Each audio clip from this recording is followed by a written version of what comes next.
Hello everyone, I'm Captain Logan, and today I'm going to tell you finally how I felt about the Orville Season 3. It's the Orville New Horizons, and I'm a little late to the party on this. I actually finished watching this a week ago, and had a hard time getting it worked in until just now. So bear with me, this is going to be more of an overview than a spoiler cast, and I'm going to give my sign flip, and I'm going to talk some specifics. I'll kind of right away just tell you the broad strokes of what I thought of this, and then we can get a little bit in the nitty-gritty if people want to ask me about certain things, and I'll get spoilery, so I'll talk about the ending, because how do I not talk about that last episode? My goodness. But anyway, I've been wanting to talk about this for a while, and wish I had the time to rewatch the whole season so that I had it fresher in my mind, but I spent part of the morning rereading some plot synopses and getting some of it back in my head and just getting in the mood to do this. So anyway, welcome. Thanks for watching live. If you're doing that, thanks for watching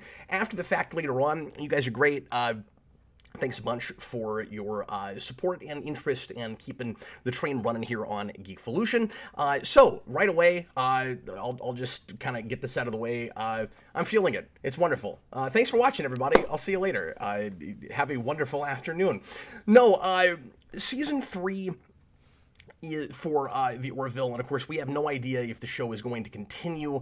I think right away I'll just say it has a wonderful ending that works both ways. If we never get any more, the show really got a concrete ending. There's plenty of things to build on after the fact. There are some unresolved things that are left intentionally that way, but a lot of the things that I cared about are finished and resolved. There's one major return of a character I never thought we'd see again that was a really big deal to me, and in that last episode, and that whole thing kind of left me really satiated and happy, and was a really satisfying experience. So, 3 seasons is a pretty good run for a show like this. Like I said, I would be kind of okay if we never got any more, or if what happened after this was like spin-off material, like other characters that go off and get their own ships, or a totally new crew with maybe 1 or 2 people that you've seen before, like DS9 spinning off of TNG or something like that. But the best way I can describe the season is it feels like a really good concept album, where it's, of course, like the Orville always has been, it's kind of traditional episodic Star Trek. And obviously it started as a Star Trek parody, kind of somewhat became its own thing, or arguably just turned into a Star Trek show that doesn't have, and it's like trying to build on some things that Star Trek never did enough with, or try to improve on certain ideas and episode concepts a little bit, but this season is very little parody at all. There's comedy here and there, of course, and when there are jokes, when there is levity, it's in the same vein that it always has been, but it's not parody anymore. The show is all grown up, and like I said, the best way I can describe it is it's an album. It's a tight season where each episode is kind of furthering a grander narrative to some degree, or you could look at it as there are kind of mythology episodes and kind of one-and-done things, but we keep kind of getting back to the main crux of the season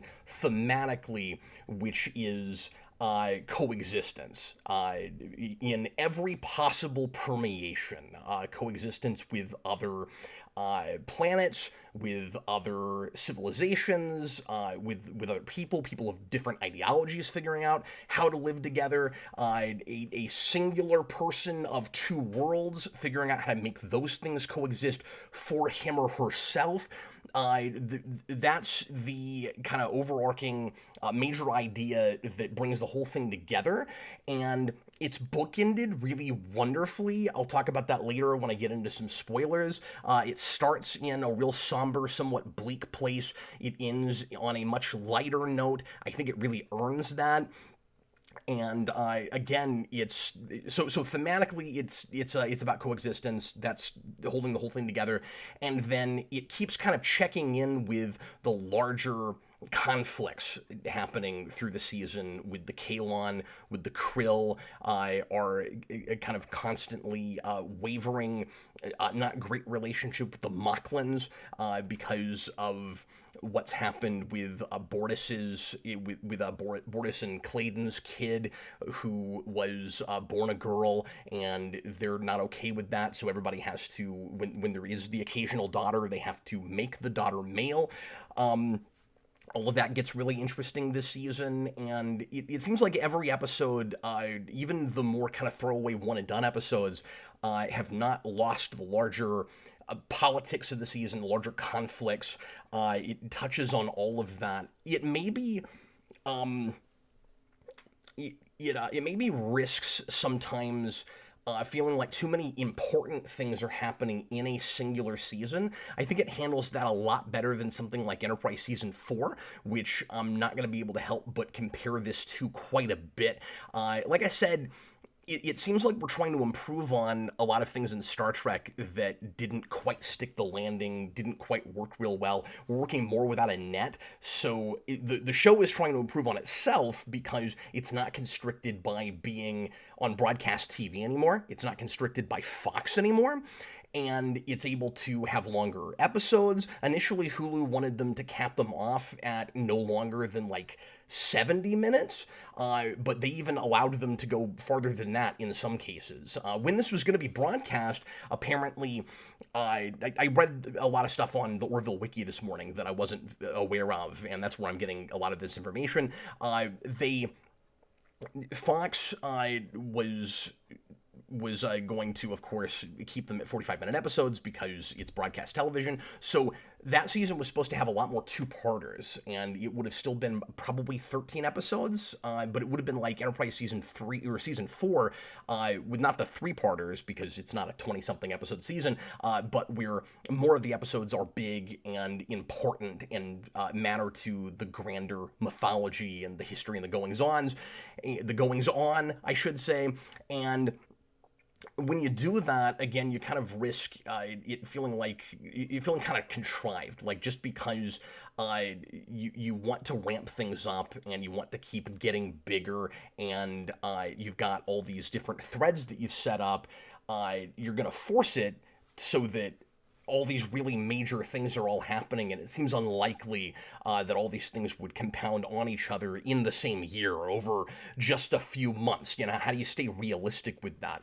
And this strikes such a good balance with that, partly because there are episodes that will, I think because it just keeps subverting my expectations with it, surprising me with either, it seems like this is going to be a major episode where it's going to be all about the Kalon again, because the Kalon have become kind of the Borg in the show.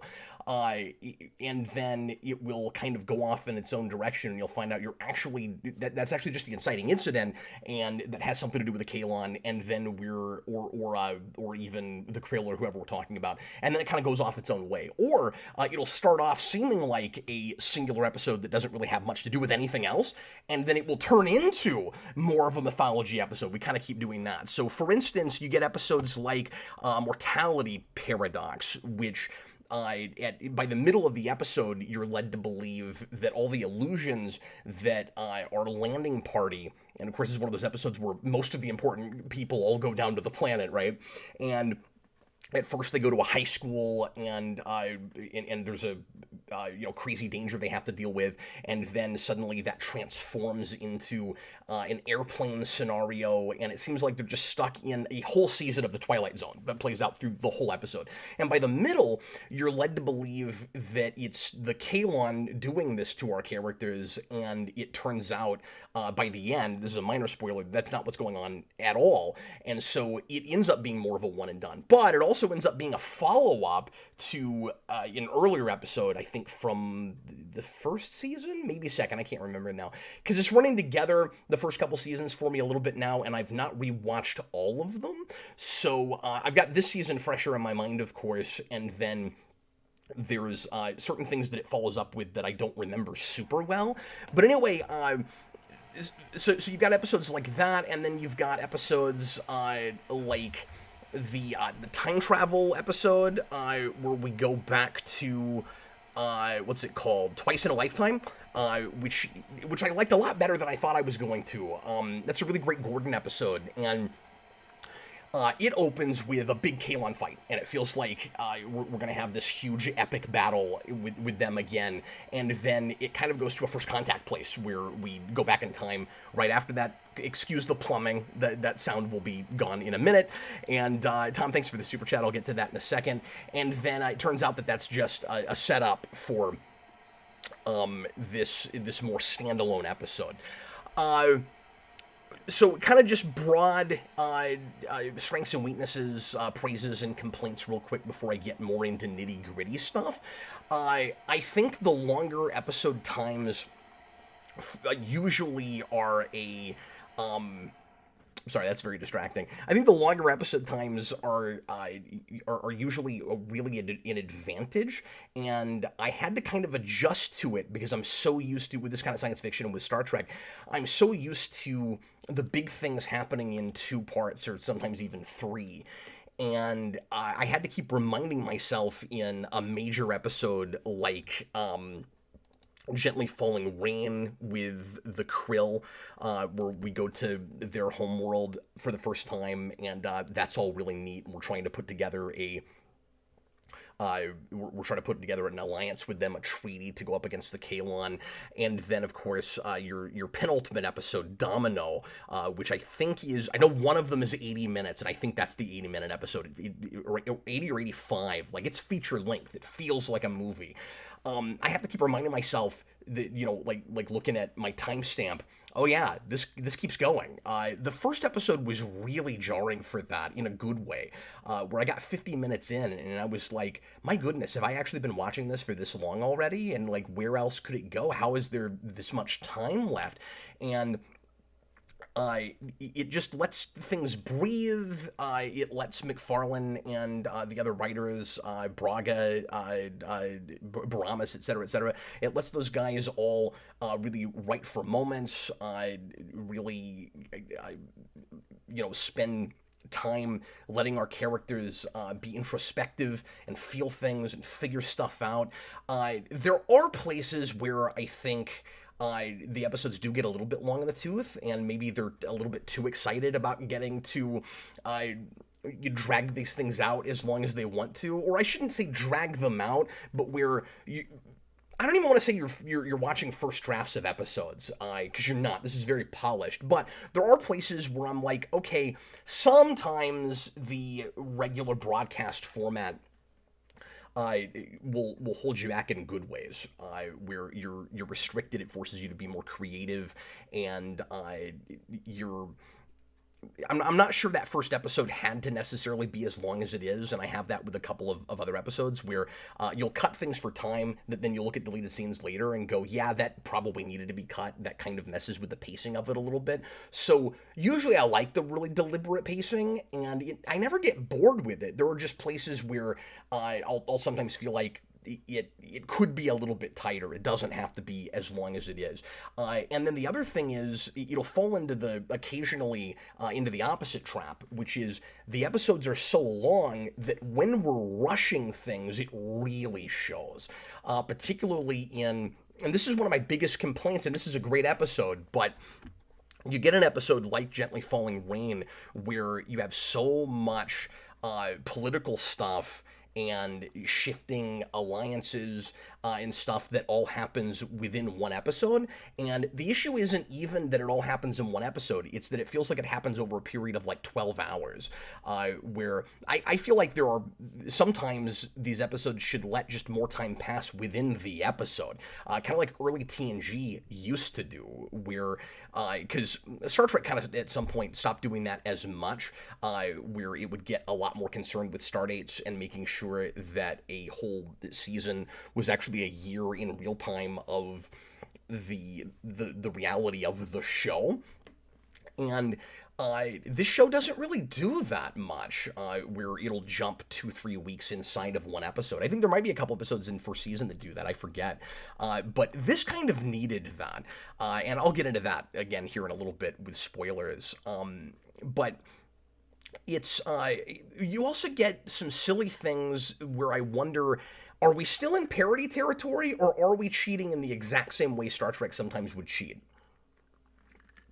For instance, children are born and then 2 years later they're 8 or 9 years old. It's the Alexander Rishenko phenomenon, like with TNG, and you had it in Voyager with Naomi Wildman. This does it twice also. This has it with Topa, with Bortus's kid, who is born female, and then they make her male so that they don't ruin alliances with the Moclans, and then she is very depressed, or he/she is depressed, feels like a girl, is forced to be a boy, and they finagle. I guess I'm spoiling things now, but they finagle a way for her to be a girl by the end of the episode, and I'm just distracted the whole time by the fact that this kid is like 9, 10, 11 years old, and was just born not that long ago. So like, are we making fun of that whole thing? It doesn't read that way. It kind of reads like these are just the rules of this universe. And I guess that's kind of okay, but I also think that you could have gotten away with jumping ahead maybe more years than we did. I'm actually not sure how many years are supposed to be in between seasons 2 and 3. I didn't look into that, but it's probably more than one. Blue Dragon 5, to be fair, Cap, we don't know how Moclans and aliens age. Yes, I know, but that's always the cheat, because in Star Trek it does it with anybody they want to. It seems like everybody but humans maybe age a lot faster, or like ramp up to, it's just an easy device, right? Ramp up to teenage years or adulthood very quickly, just so that we can cast an actor and get the kind of, kid drama. I probably wouldn't even question it as much if we did it just once, if we didn't also do it, and I don't want to spoil where if you haven't seen this yet, but we do it with another character later on. And if there was just a throwaway line about Moclans aging quicker, like if they made it parody, if somebody was like, wait a minute, how did Topa get that old that quickly? I don't need that kind of self-aware comedy in a lot of things, but this show started with that. That's kind of what it was about in the first place. And I'm not saying it takes itself too seriously. I'm really impressed with the tonal balance that it achieves through this. But that's a thing that we really should have hand-waved, and then it would be funny, and then I wouldn't be complaining about it. I just don't know if it was intentional at all. There are characters who, I'm just getting big complaints out of the way right now. There are characters that don't get enough to do this season that is a little bit disappointing.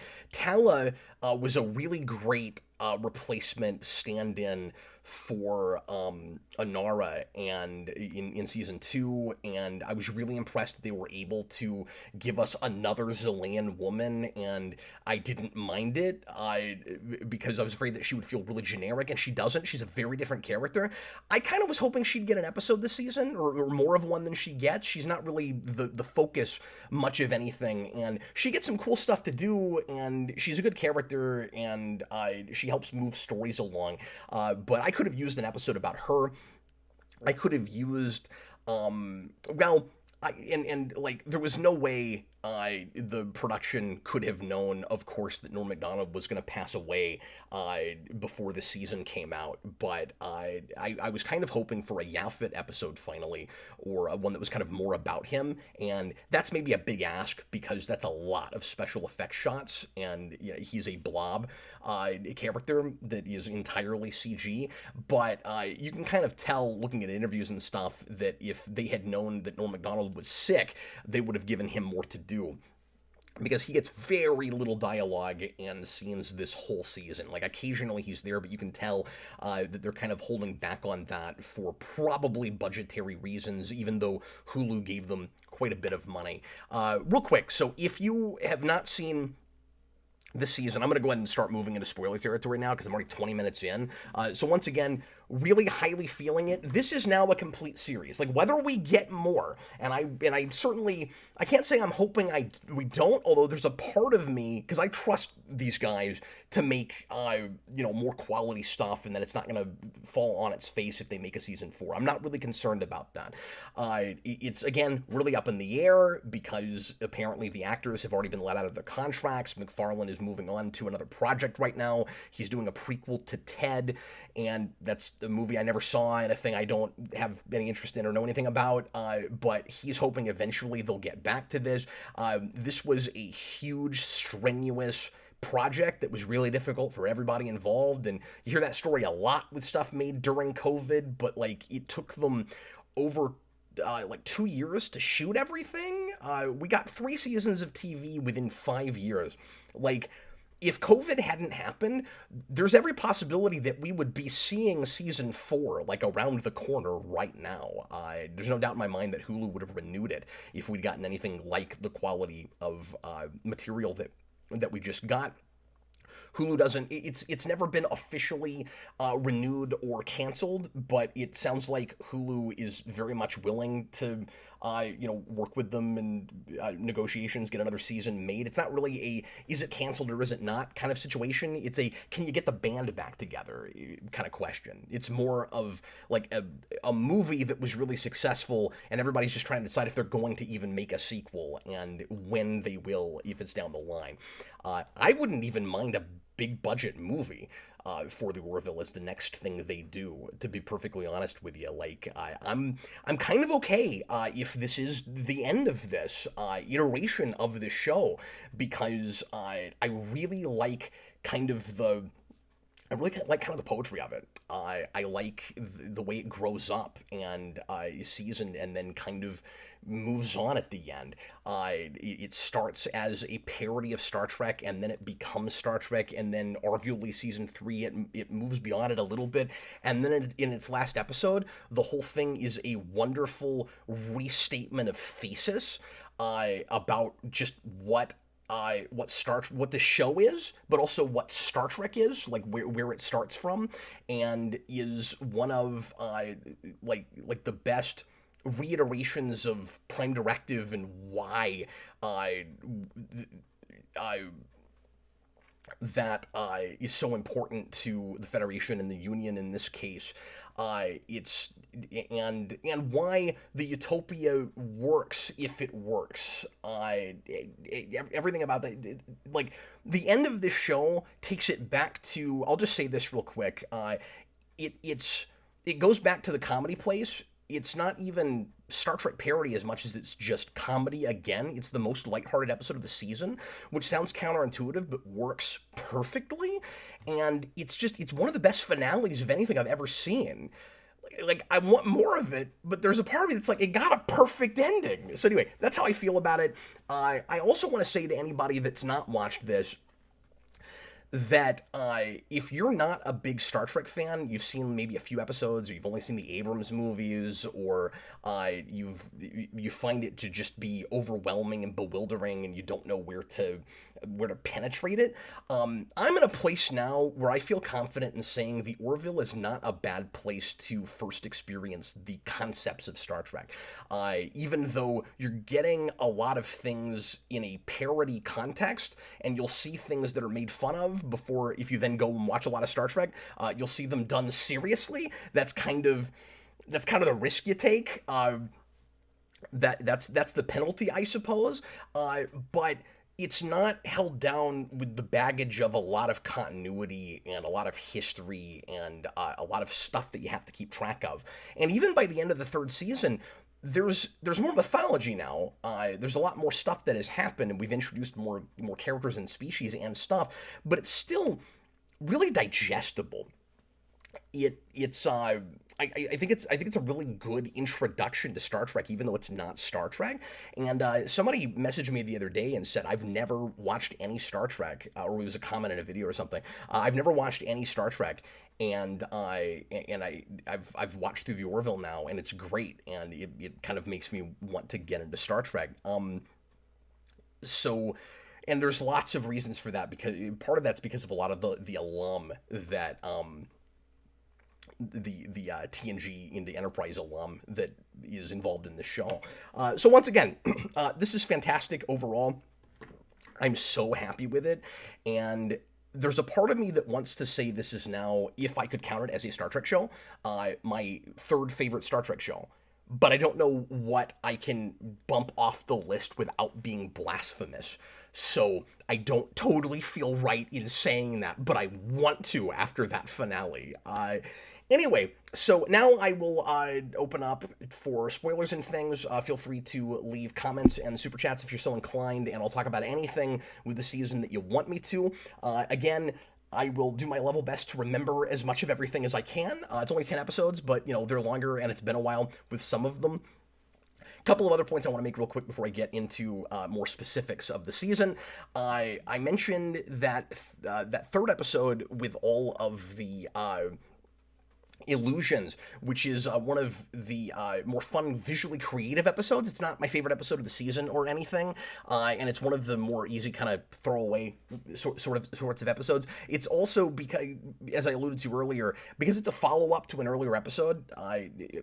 You've got the species that lives in a realm it's science fiction, but lives, I guess, I can't remember, was it another dimension, or was it just a planet where time moves differently? I don't think it's another dimension, is it? Anyway, you had that episode where they see Kelly as a god, and now they've moved like 50,000 years in the time span that we have between seasons, and they're immortal now. They've like achieved another level of existence. They're like the Organians now or something, and they don't understand mortality anymore, and they need to be reminded of what it's like to be afraid of death. And so they put our characters in all these situations so that they can rediscover mortality, which is kind of a fun idea. It's very TOS, it's very early TNG, and it's the most like old school classic weird Star Trek that we do in the season. It's one of the bigger episodes that kind of takes the risk of having too many things connected to stuff we've seen before, where it's like, what are the odds that all of this stuff from this season or from previous seasons shows up this season? Like, everything has to matter. But again, it's not as bad as Enterprise in season 3, where you have all these huge three-parters where it's like, we deal with the Augments, and we deal with the Romulans, and the Anar, and there's a Vulcan civil war brewing, and the Klingons are losing their foreheads, and just all these things that happen. But I also wanted to bring that up because I think it's really weird that is the most Brannon Braga-esque episode for anybody here that's familiar with the production of 24th century Star Trek. Braga is on the production crew for this show. He's done some of his absolute best writing work.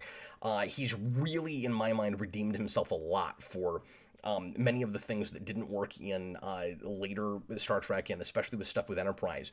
And this is the most mind-warpy, weird, what's real, what isn't. We even do the, like, holodeck inside of a holodeck sort of thing by the middle of it. And he didn't write this episode. It's so weird. I don't even think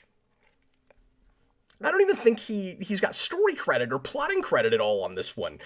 It's the most Brannon Braga episode they made, except for, I don't know, maybe the weird holodeck episode at the end of season 1 with the crazy clown. The scariest clown you've ever seen in anything. I'm not even being hyperbolic. But anyway, I just thought it was really weird that he didn't write that. Okay, let's see what folks are saying here in the comments. We've got a few folks watching right now. Tom, $2 super chat. Thoughts on the return to Majority Rules?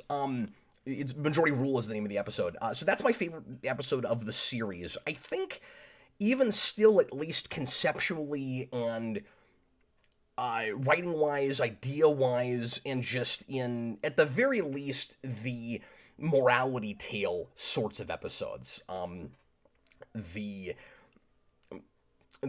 episodes where we take a real world issue and we make kind of a metaphor out of it with another planet or something. and I never expected that we'd go back to that. That's what I was alluding to earlier when I said we brought back one of my favorite guest characters from earlier. That's Lysella, and I was shocked. I was beside myself, and I couldn't even believe it. Like, I'm in the last episode. I'm already feeling kind of emotional because I don't know if we're ever gonna get any more of the show, and I've been so happy with it. And I watched the first 2 or 3 episodes a few weeks ago, and liked them, thought they were fine. And was also watching other stuff at the time, and so I didn't get sucked in enough to keep going like daily. After episode 4 or 5, it was every night I watched one. I didn't have time to do more than that because they're long. And I got to the last episode finally, and she shows up, and I paused it, and I just had to let it sink in. And I did that. And like, I don't mean to fanboy out, but it was a big deal to me, and because that episode means a lot to me. Majority Rule. For those of you not super familiar, or if you haven't seen it, that's the one in the first season, and it's written by McFarlane. I think it's his best writing work. I love the guts that it took to put that on television, where you say, here's the end result of social media. Because here's the thing we're not talking about enough, I think, in science fiction. The apology tour. The idea that where you take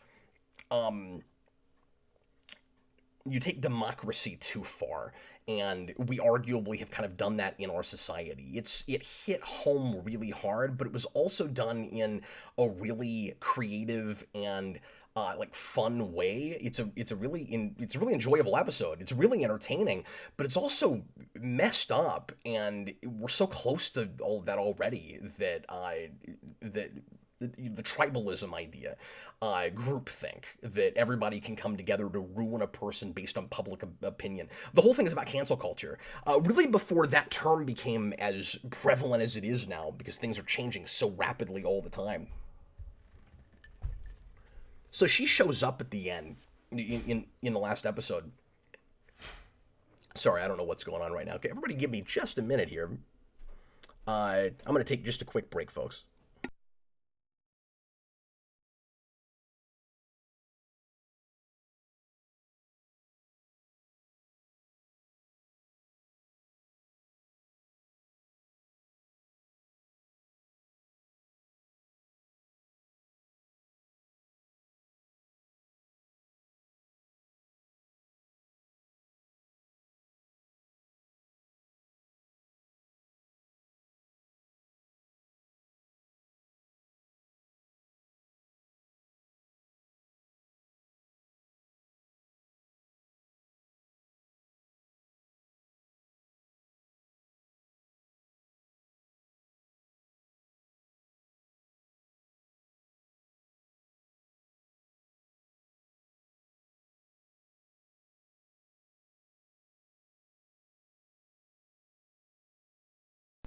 Okay, sorry about that, folks.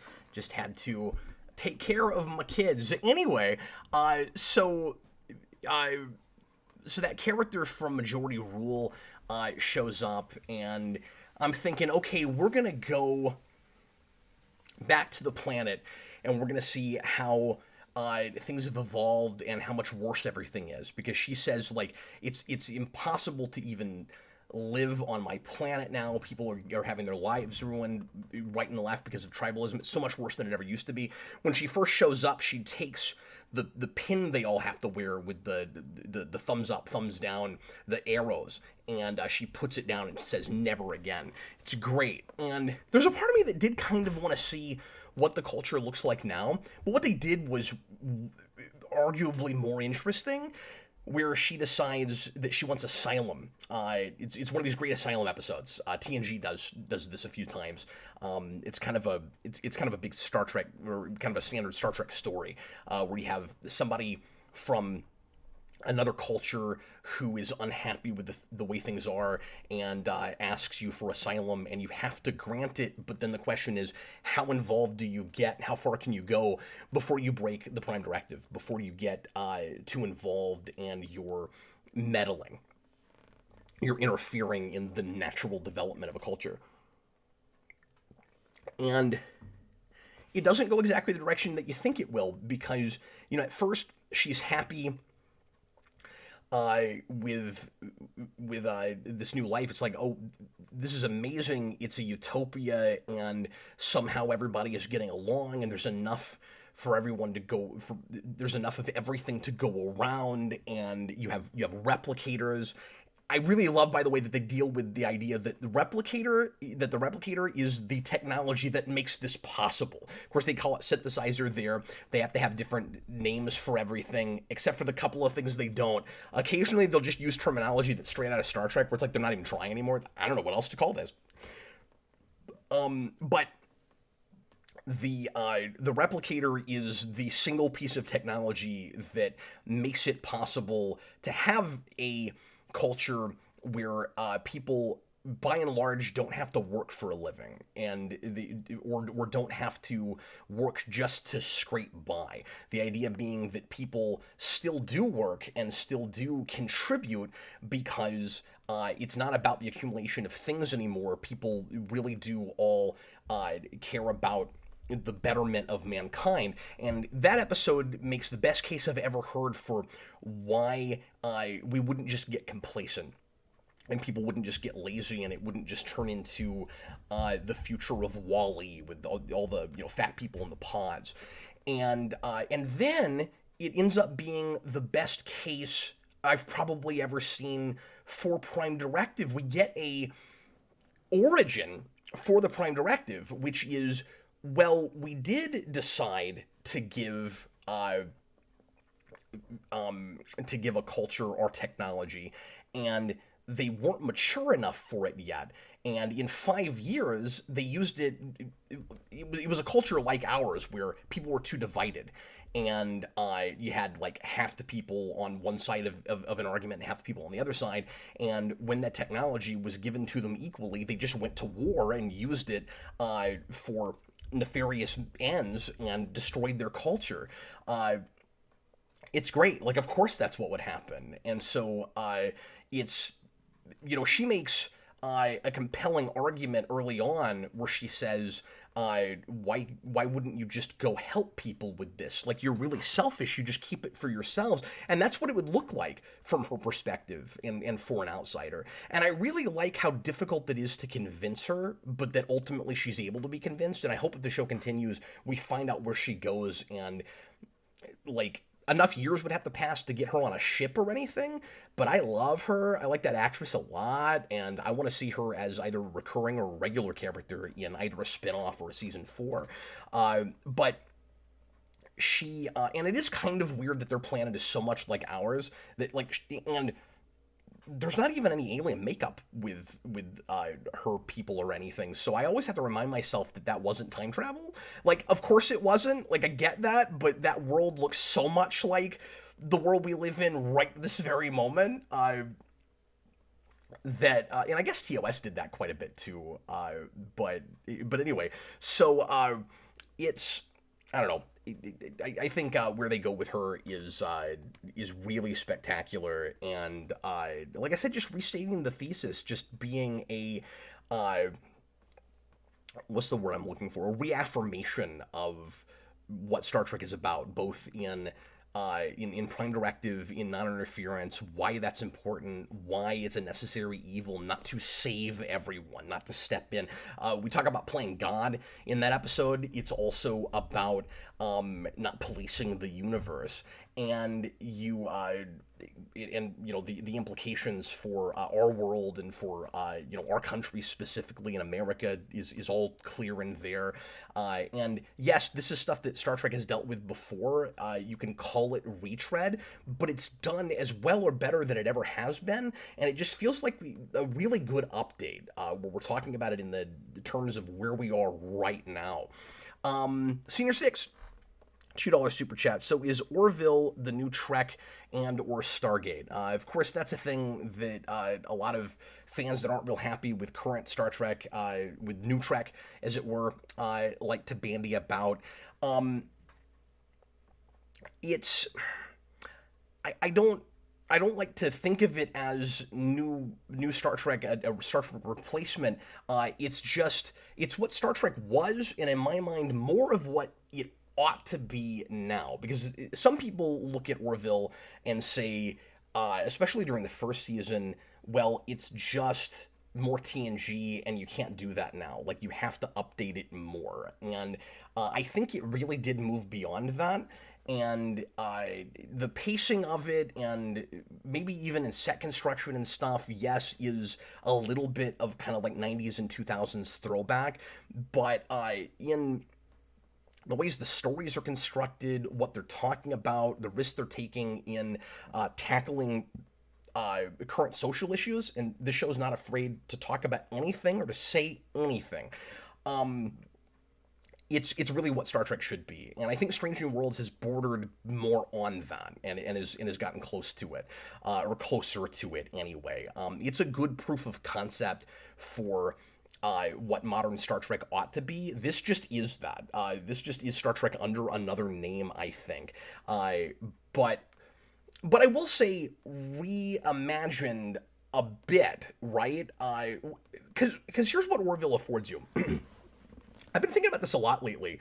The real question is Star Trek the only show that's allowed to be the positive future, the history of the future, where when we get there and we have the technologies that make it possible to build a utopia, we decide not to interfere with other cultures and stuff? Like, there's some really fundamental, basic things in Star Trek that make an argument for it as a subgenre of science fiction before it has to be the only thing that does it. Before that's just the premise of a series, right? Especially at this point. Because we need more of this kind of positive science fiction entertainment. So at the same time as I'm saying, this really is Star Trek, straight up, under another name. I also wonder if there shouldn't be other things that kind of have that same sort of philosophy or that same basic idea, and then you jump off of that. And Stargate really does kind of do that, except it's not set in the future. That's really the only difference. But it does have more or less that same sort of positive outlook, and it's looking at Star Trek very closely for its ideals, I think. It's hard not to compare it to Strange New Worlds for lots of reasons. They're both pandemic shows. They were both made under real strict kinds of conditions during the pandemic. They both only have 10 episodes. Both of them are episodic in nature, with some grander story threads happening behind the scenes, or I shouldn't say behind the scenes, but like propelling the show forward, that we occasionally check back in with. Strange New Worlds less so, because it doesn't have a big conflict in the background, but it's also the first season of a show that is a spin-off of a thing that started with a big war season, so it really doesn't want to do that, and I'm glad that it doesn't. But it has things that you'll check in with occasionally, like the Gorn. And spoiler alert for that show, I won't say who, but both of these shows even kill off a major character toward the end of the season. I think both of them, it might even be episode 9, is it? With Strange New Worlds, is it 8 or 9? I forget. But both of them kill off a character that you didn't necessarily expect to see die. And because we are spoiling Orville, it's a new character you've never seen before. Of course, more than half of the Strange New Worlds cast is that way because it's a new show, but it's a Star Trek prequel that has Pike and Spock and Uhura and some folks that you've seen before. Pardon me. So it's got a lot in common.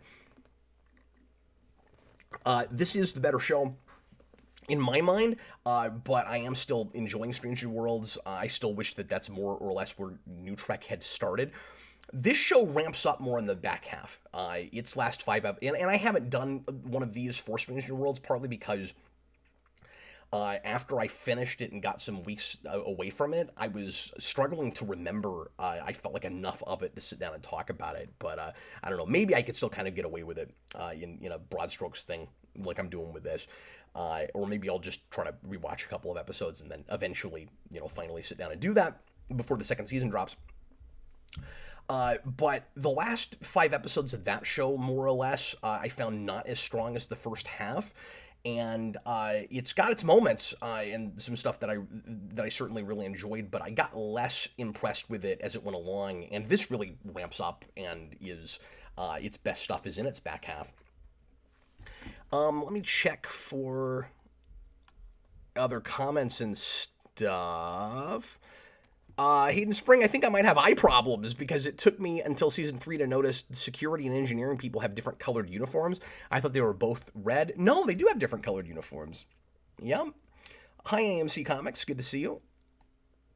Matthew Bass, thoughts on Twice in a Lifetime. What I love about that episode, so that's the time travel episode where Gordon is accidentally thrown back in time with a time travel device called the Aronov device, which hilariously comes back in the last episode because in Twice in a Lifetime, he sends himself a chicken sandwich into the future, and in the last episode of the season, he retrieves his chicken sandwich.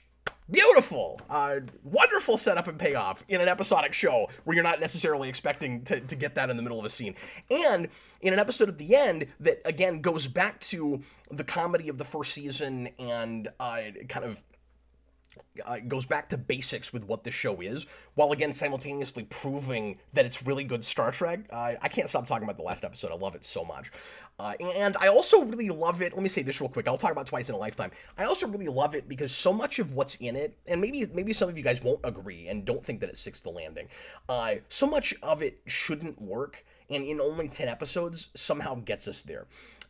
This season is bookended with a funeral and then a wedding of the same character, and that's this season in a nutshell.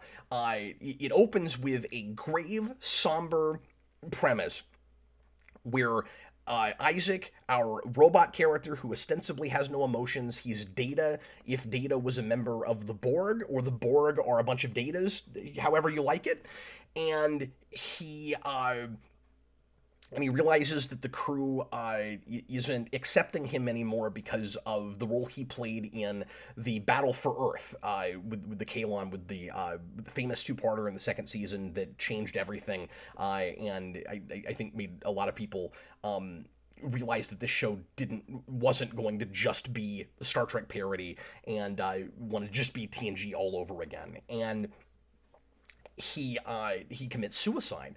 And like, one of the things that drives him to that suicide is Dr. Finn, one of her oldest kid, doesn't like him anymore, doesn't want him around, and writes graffiti on a wall, and basically says he wants him dead. And then he dies, and he's like, well, actually, that's not what I wanted at all. Somehow we go from that kind of a grave, sad kind of situation. Like, I was stunned by the end of that episode. I didn't know what to do with it. You get to the end of the season, and Finn and Isaac are not only back together. Isaac is not only accepted by her children again, but they get married. And like the whole ship accepts him again, and he's married to Dr. Finn by the end of the season. That shouldn't work. That shouldn't be possible, and somehow it is. It's great. Okay, Twice in a Lifetime. So Gordon winds up in the 21st century, a couple of years down the road from where we are right now. This is another thing that it has in common with New Trek, not Strange New Worlds, but there's also a lot of Picard Season 2 in this, and that season is dreadful. That whole show is awful, but one thing it does is it goes back in time to present day, and weirdly, for no reason I understood, goes a few years ahead of where we are right now. This does it too, and kind of for a reason, because it wants to deal a little bit with pandemic stuff, because they're making this during the pandemic, and that's a major event in our history that, of course, is going to permeate and we're going to remember. So they feel the need to talk about it, and that's fine. I think that works.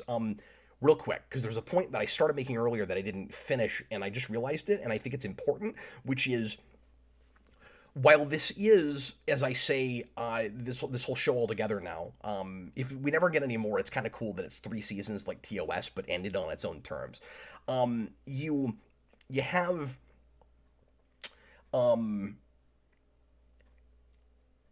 sorry, I've slightly lost my train of thought. So while it is still, in my mind, Star Trek under another name, what you're afforded with something like the Orville, and why I wonder if if the basic idea of Star Trek shouldn't just be a subgenre of science fiction, where we could do more stuff like this, is you're not held back by the baggage of all of the continuity, so you can tell a lot of stories and riff on a lot of things that Star Trek did without being beholden to anything. But more than that, you can extrapolate in the first place from right now, which is what this show does.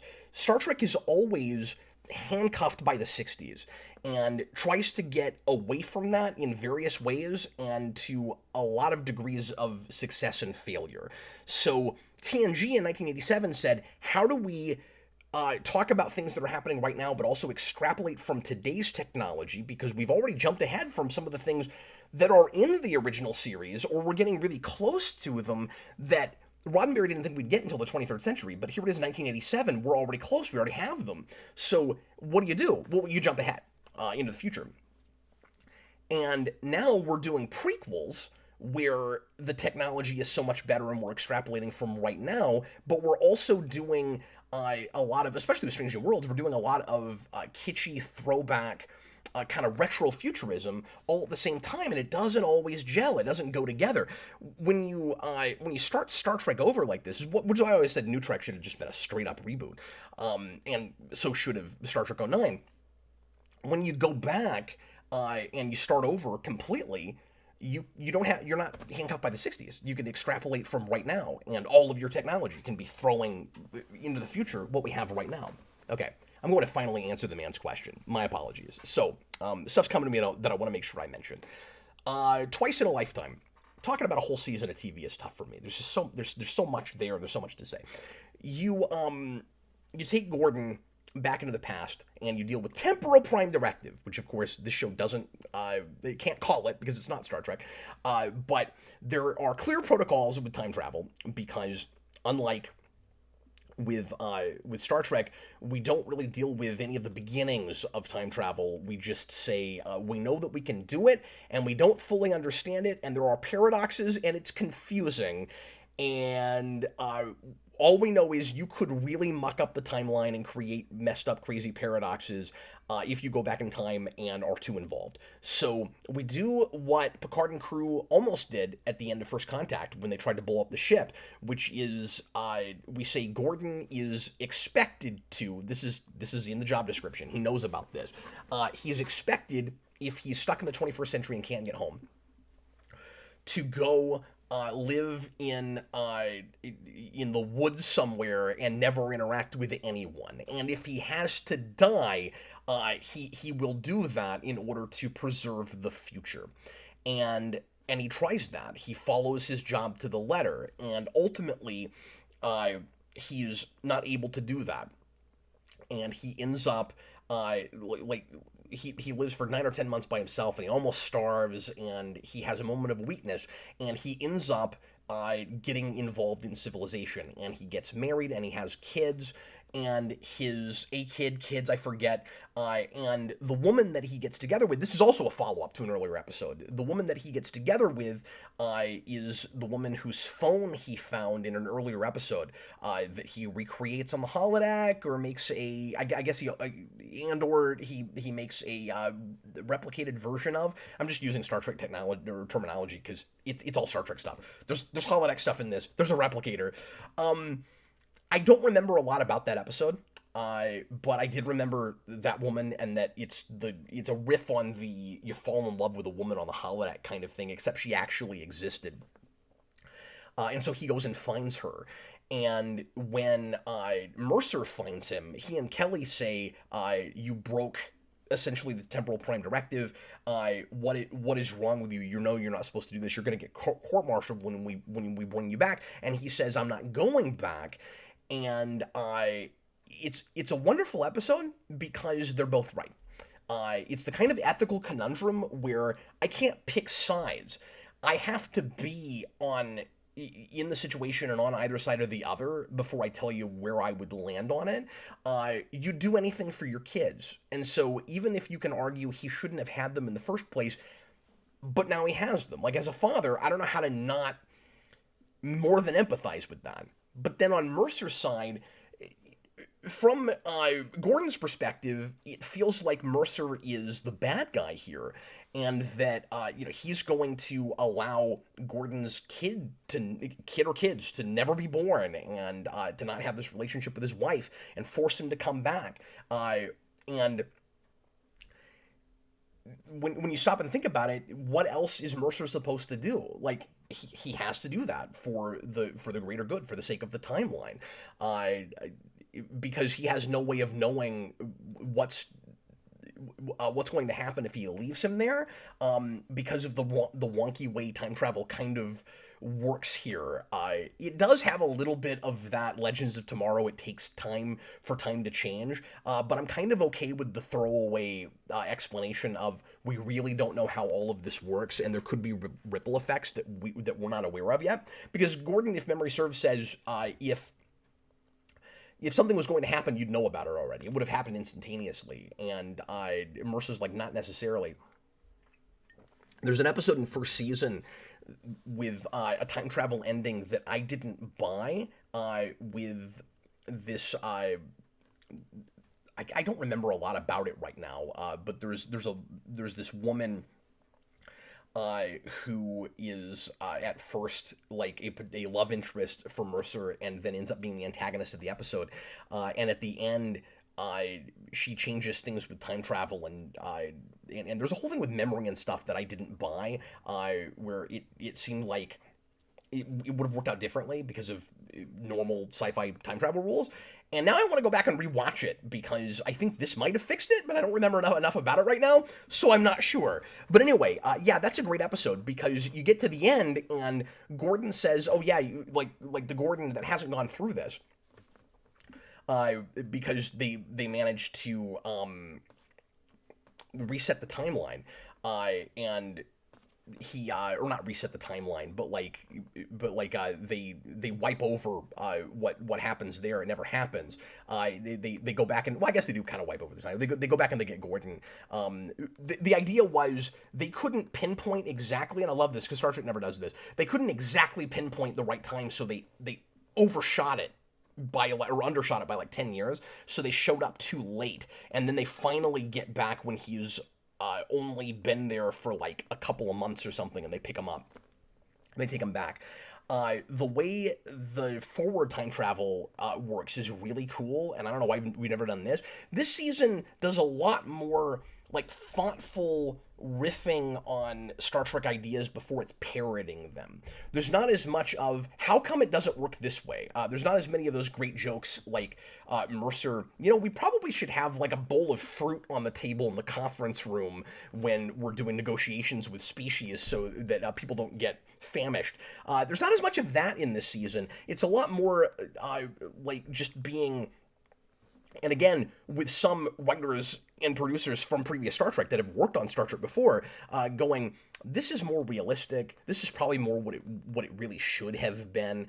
And so they go, well, there is a way to time travel forward. It doesn't get you backwards, but it's not even really time travel, just time dilation. You just get really close to the sun, and then time moves slower for you than it does for everybody on the planet. And then if you could do your math right, you could let everybody else age a lot quicker, and then show back up, and you've basically time traveled. Why did we never do that before? That's fantastic. Anyway, let's see what else folks are saying. Oh, hi, Busted Sim. Priya, that was her name. Thanks, Lewis Cox. Yeah, I want to know this show like I know Star Trek.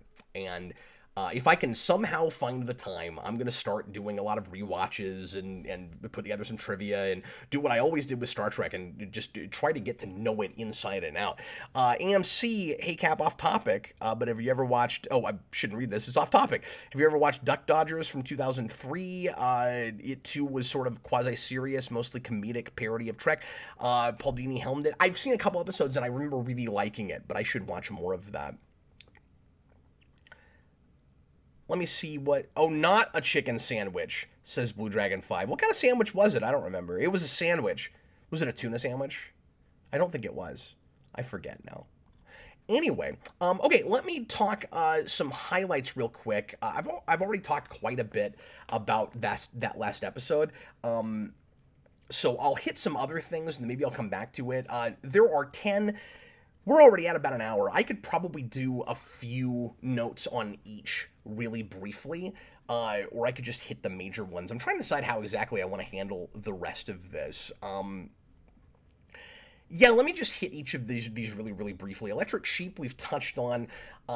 It's really fun without the rest of the season initially, and I'm probably the only person that had this thought, where the ship is undergoing a refit, and the episode is a lot longer than your standard episode, and I didn't know that they were going to be that much longer. So they're 25 minutes longer than a normal episode. And I'm thinking, is this a really subtle joke about Star Trek the Motion Picture, where we've got a refit happening, like the refit of the ship in Motion Picture, and it's the special longer version. And then they got longer, and every episode was quite a bit longer, and I realized that's not what they were doing, but I wish it was. It's kind of great. Shadow Realms is probably the most inconsequential episode of the season. That's the one where they go to an expanse, because this is a Braga show, and Boramis, and you've got Goodman in here too, and he also worked on Enterprise in the 4th season, I think. They love their expanses. 3rd season, Enterprise is all about the Delphic expanse. And we have a similar situation where they're like, we're going to go into this expanse. It's absolutely horrifying. There's all these scary ghost stories about going in there. We really probably shouldn't go. They've got more of a compelling reason that they have to go now in Enterprise, because that's where the terrorists are that are trying to destroy their planet, who stupidly sent a like prototype of the weapon to attack Earth, just a swath of Earth in Florida, so that we would know that they were coming after us, so that we could go find them. That was the whole premise for Season 3 Enterprise. I love a lot of things in that season. It's built on a really dumb, kind of faulty premise. But anyway, so here, it's an expanse. Let's go investigate it. Except the only reason we want to investigate it is because we've never been there before, and it's on the other side of Krill space, and the Krill have never let us go there, but we're in talks with them to build an alliance to go against the Kaelon, and we're on better terms with them, even though they keep saying if the Kaelon, once that conflict comes to an end, we're still your enemies and we're going to come after you again. It's kind of an early Klingon sort of situation. The Krill and the Moclans, I should say, by the way, are both of them sometimes Klingons. The Krill, like visually, especially with all the green stuff in their ship, sometimes I want to cast them as the Romulans, but they're kind of, there's a lot of deceptive stuff that happens with them, kind of like the Romulans, but they also behave a little bit more like Klingons because religion is such a big deal with them, and they're kind of a warrior race. But the Moclans are also very Klingon, and that's kind of the main thing they are. So you sort of split the Klingons into two different species, which is interesting. But anyway, so we just want to go investigate this thing, even though there's the superstition that the Krill have, there's demons in there. And there's reason to believe that if we go there, we're not coming back alive, or at least someone won't, or it's going to be really messed up. And Halsey, the Admiral, played by the guy who played, Stein in the Arrowverse, who was one half of Firestorm. I'm glad he's still in this show. He goes, no, it's fine. I guess you guys can go ahead and go. And what happens? People turn into monsters because, of course, they do. It seems like a really bad idea to go there, and there's not enough reason to go except just exploration. And I realized that we need more exploring shows because it is an exploration vessel, but it does make them look a little bit dumb. You have your kind of typical old flame story with Dr. Finn, who there's a guy that she used to be married to who comes back into her life, and she's not in love with him anymore, and they broke it off earlier because he kind of just left her at home to do the dishes, and it wasn't really a partnership. I see Finn in a lot of ways as what Dr. Crusher should have been. And she kind of takes over the season. And I think even last season I was feeling this way a little bit, where it was kind of becoming the Dr. Finn show.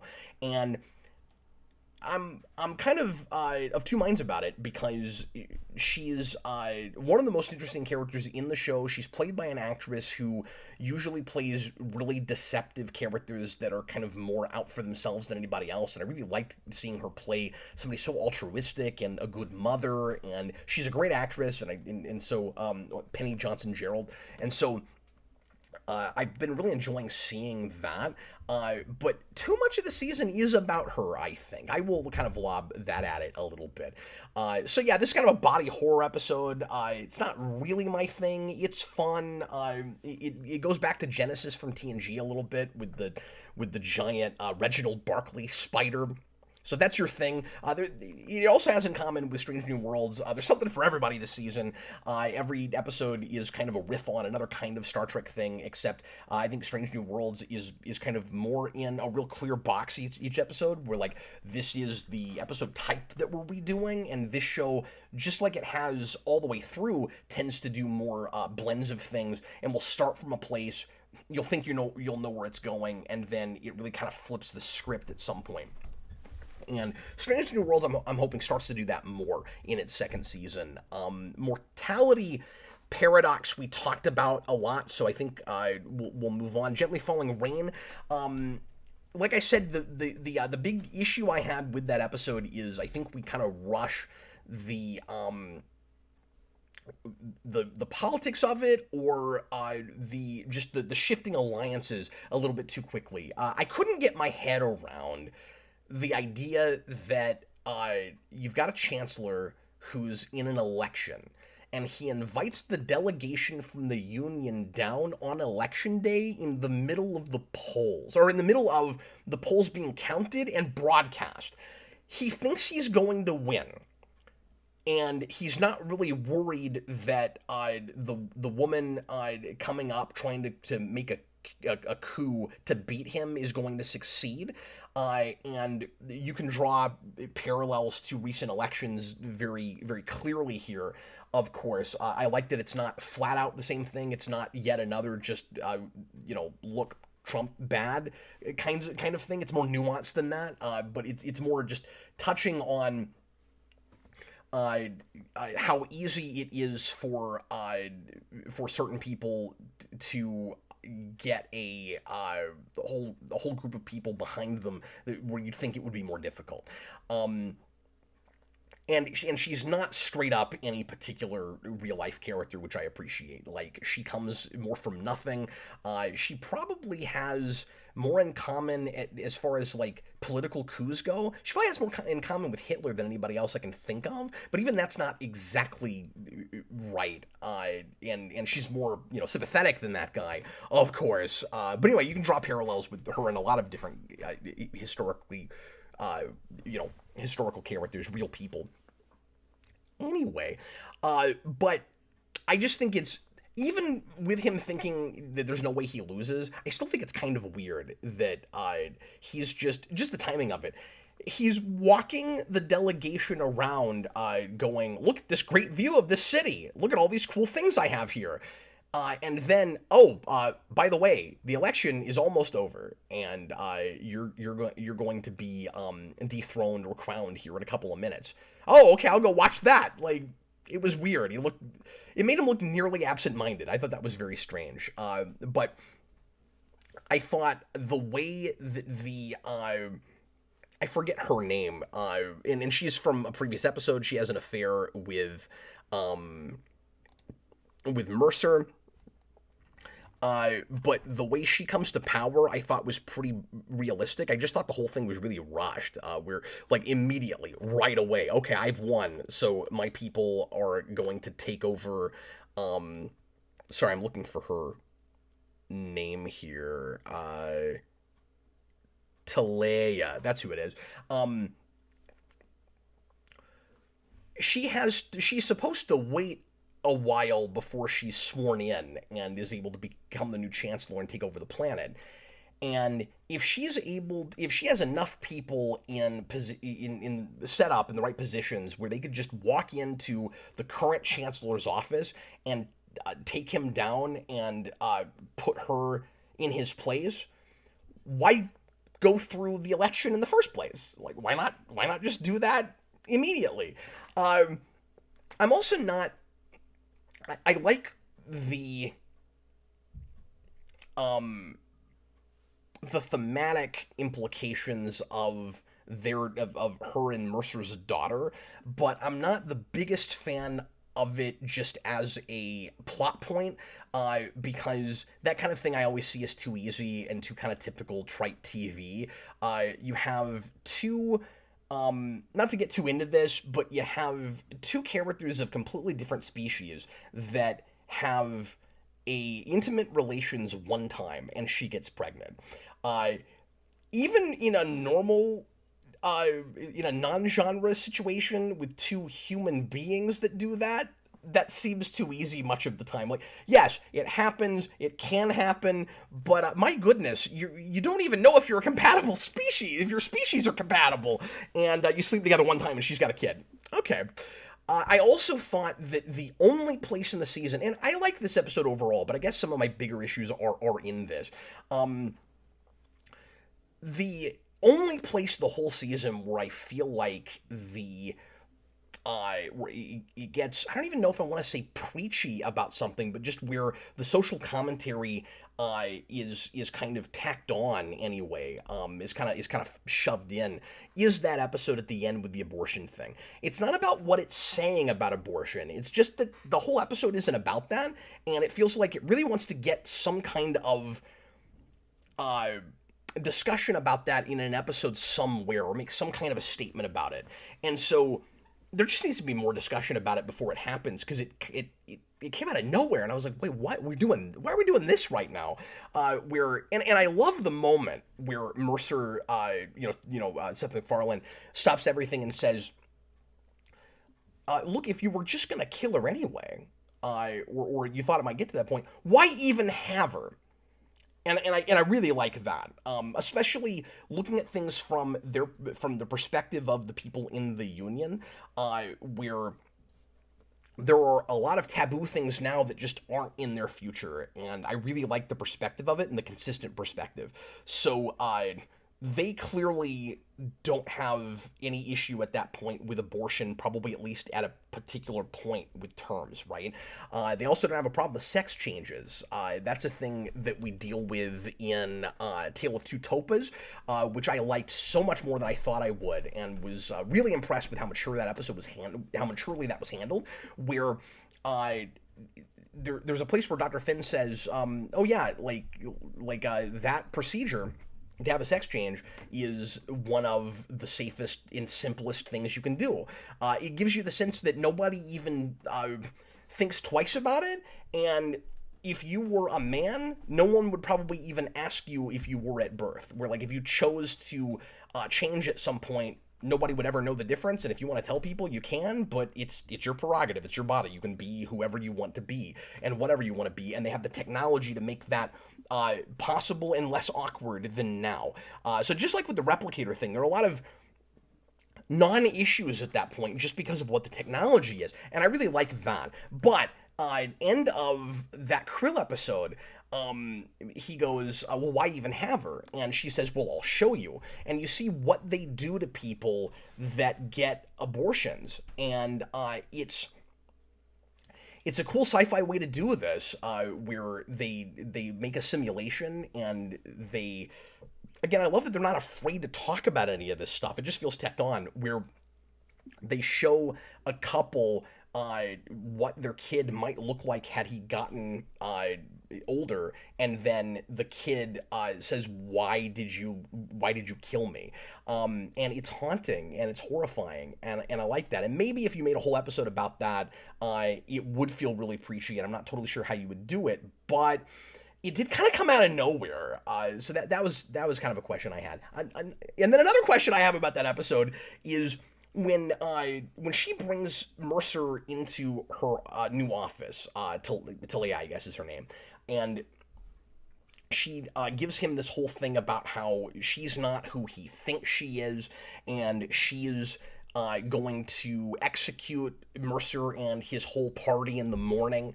Then he leaves and gets ambushed by people that she hired to get him off Krill, out of Dodge. Why the deception? Like, why does she want him to think that she wants him dead when it's going to become clear to him in 5 minutes that that's not what she wanted? Unless the idea was supposed to be they would get him out and never tell him that she was, that it was her idea, but they do tell him that. So I didn't fully understand that either, but I like the politics of it. I like where we're left by the end of the episode. I love what Krill looks like, and Mercer gets some great speeches, and this is a captain who does not speechify enough for my taste, because I love big dramatic captain speeches, and who doesn't get enough screen time in his own show, which has been a problem all the way from the beginning, because McFarlane still seems a little bit worried about looking like a narcissist and self-aggrandizing, being the star of his own show, so he doesn't let himself be the star enough. Like, his being the captain, I feel like he should get at least one really solid character episode, even if the whole show's not going to be about him. And he really doesn't. That's the closest thing, that episode. And it's so much about the larger political issues and the can we all just get alongness of it that he's still a little bit in the background. But as lighthearted as this show is, I love that there are places where it's allowed to go as dark as it needs to. The part where she stabs the former chancellor is really good, and she's just about to do that to our whole landing party. As soon as Admiral Halsey gets on that shuttlecraft, I'm thinking, okay, he's out. This is going to be what we did to Admiral Forrest in Season 4 Enterprise. He's about to die. And he doesn't. And then there's another chance later on, I think Episode 9, with the big Kalon battle. I think he's also on a ship, and I'm thinking he's going to die. Maybe it's somewhere else. I can't remember.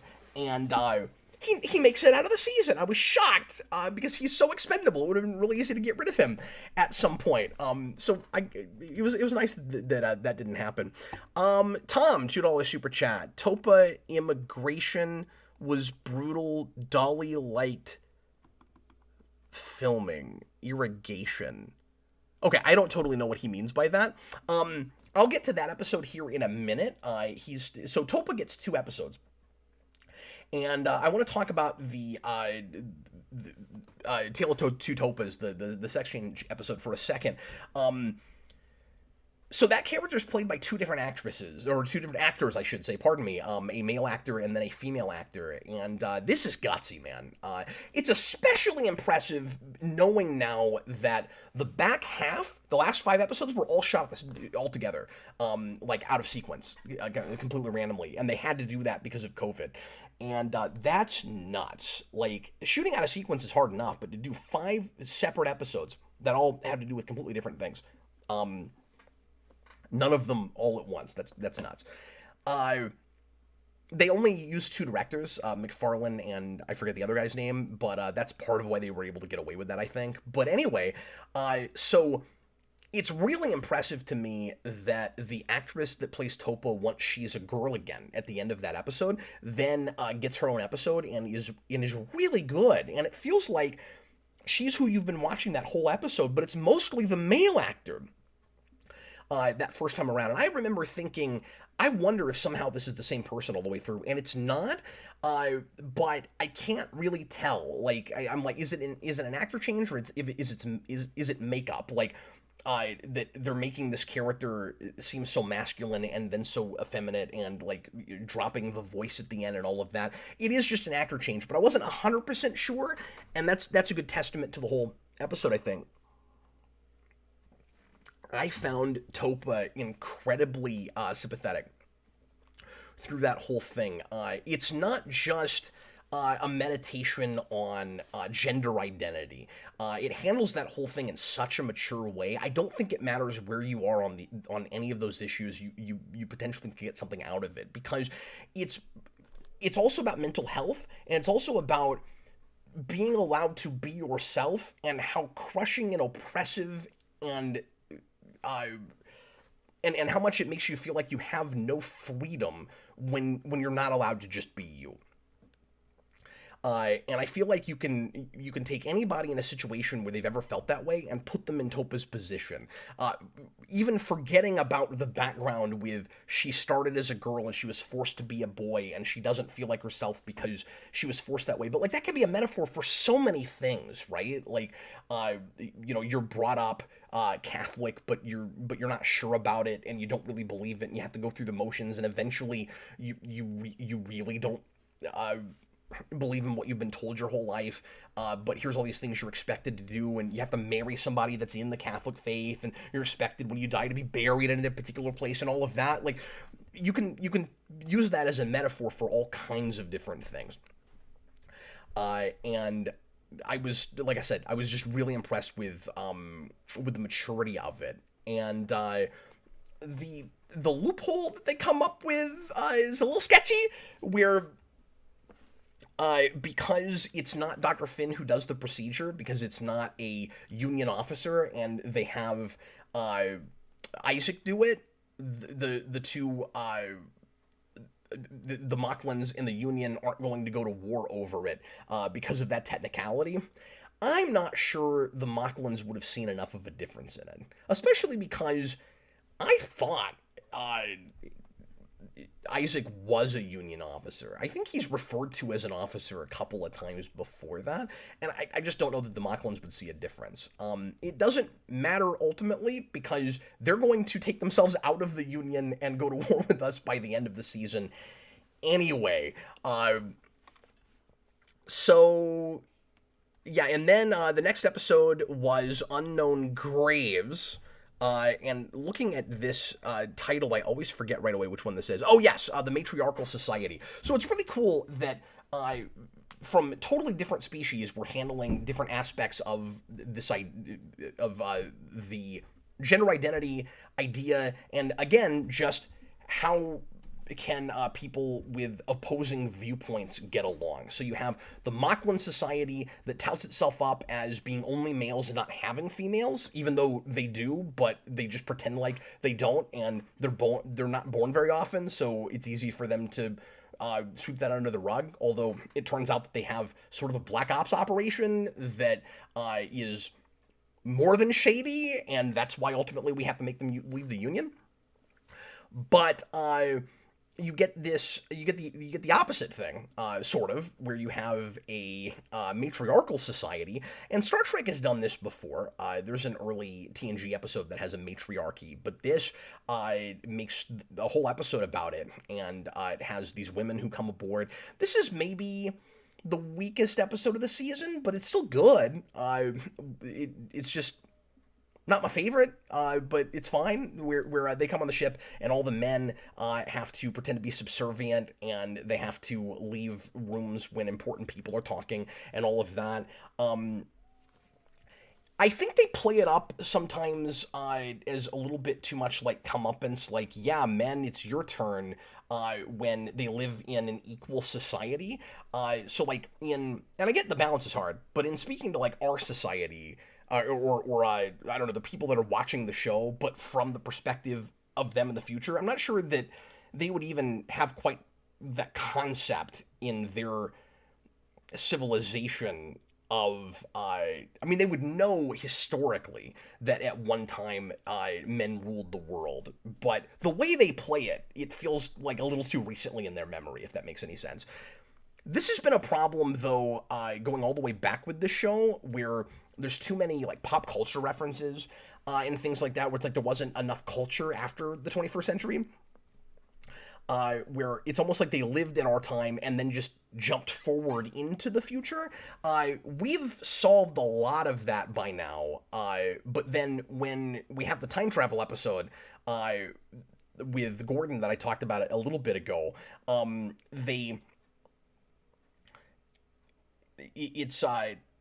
they're trying a little bit too hard to show the difference between the world that they live in now and going back in time and having the whole kind of fish out of water thing of like the world looks so different from ours. It's like, but you guys know what Avis commercials are like. Come on now.